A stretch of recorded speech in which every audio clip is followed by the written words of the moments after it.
Loudness recruitment is one of the hallmarks of cochlear impairment. Recruitment refers to the perceptual phenomenon of sounds becoming rapidly louder with increasing sound levels, and this leads to a somewhat paradoxical but common request of people with cochlear disorders to speak louder, followed by the complaint, "Stop shouting." It is commonly thought that the loudness of a sound reflects some aspect of the overall activation pattern of peripheral structures, such as the auditory nerve, that is, the total number of action potentials. Therefore, an obvious physiologic correlate of recruitment would be an abnormal growth of responses with sound level. Many studies, both in patients and various animal models of cochlear hearing loss, have documented abnormal response growth.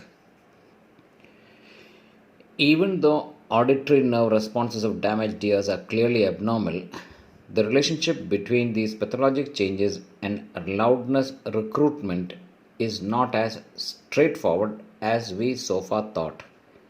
It has been proposed that changes in temporal aspects of the responses across the population of nerve fibers are important for the encoding of sound level, and that the loss of the compressive nonlinearity and the loss in frequency tuning after cochlear damage change these temporal patterns, leading to loudness recruitment.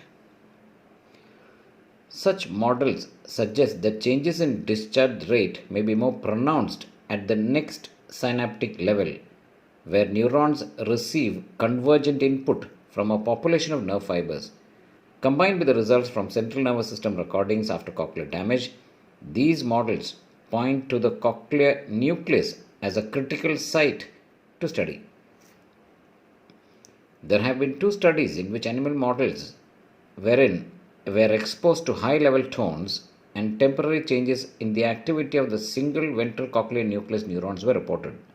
In a minority of neurons, the rate level functions were steeper, but it is not known whether such changes were confined to a specific class of neurons and whether they would be present after permanent acoustic trauma.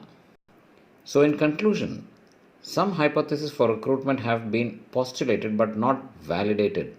At the level of the auditory nerve seems to hold for some classes of neurons in the ventral cochlear nucleus. At a general level, these results fit with the notion that parallel functional pathways are set up at the level of the cochlear nucleus, and that stellate cells have a special role in encoding sound level over a wide range. Contemporary research do not give an insight into the mechanisms that underlie the changes in slope.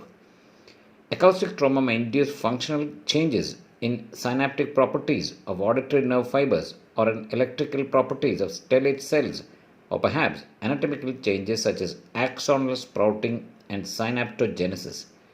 Additional work is needed to identify the factors responsible and to understand which abnormalities in the inputs to these neurons trigger functional or morphological changes subsequent to cochlear trauma.